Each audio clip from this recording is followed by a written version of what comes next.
কি বলো তো বন্ধুরা, এটা কিন্তু কুন্দুলি। এটার নাম জানি আমি কুন্দুলি, কিন্তু আমাদের ভাষা দিয়ে কী বলে আমি এখনও পর্যন্ত জানি না এটার নাম কি, আসল নাম কি। তো বন্ধুরা, আমি গিয়েছিলাম কুন্দুলি তুলতে। দেখো, জঙ্গলের মধ্যে আমাদের সুপুরি বাগানে একটা গাছ হয়েছে, এই গাছ থেকে আমি কুন্দুলিটাকে তুলবো। তারপরে দেখলাম একটা কুমড়ো গাছে কি সুন্দর ফুল ফুটেছে।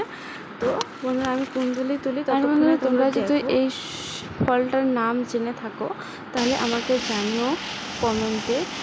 তো যে কুন্দুলি তুলে ঘরে আসলাম, তারপরে ঝিঙে আর কুন্দুলি দুটো হয়েছে আমাদের বাগানে, নিয়ে আসলো।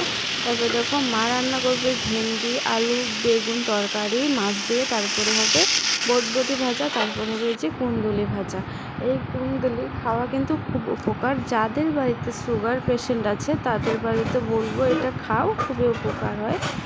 সুগার পেশেন্টদের জন্য নাকি এটা ভালো খাওয়া। তোমরা যাদের সুগার আছে তারা কিন্তু এইটা খাবে, খুবই উপকার পাবে।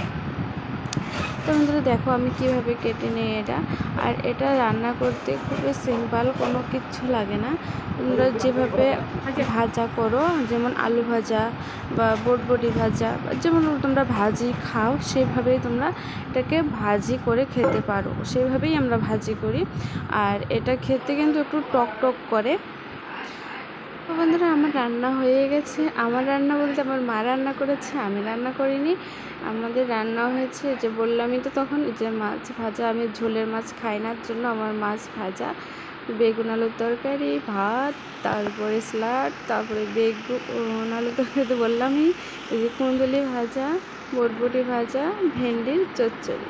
আর প্লিজ বন্ধুরা, আমার আমাকে সাবস্ক্রাইব করো। আর আমার ভিডিওতে লাইক কমেন্ট একটু শেয়ার করে দিও, কারণ এর প্রথম ভিডিও আমার। আমি আগে কোনো দিনও ভিডিও করিনি, জানি না ভিডিও কেমন হচ্ছে।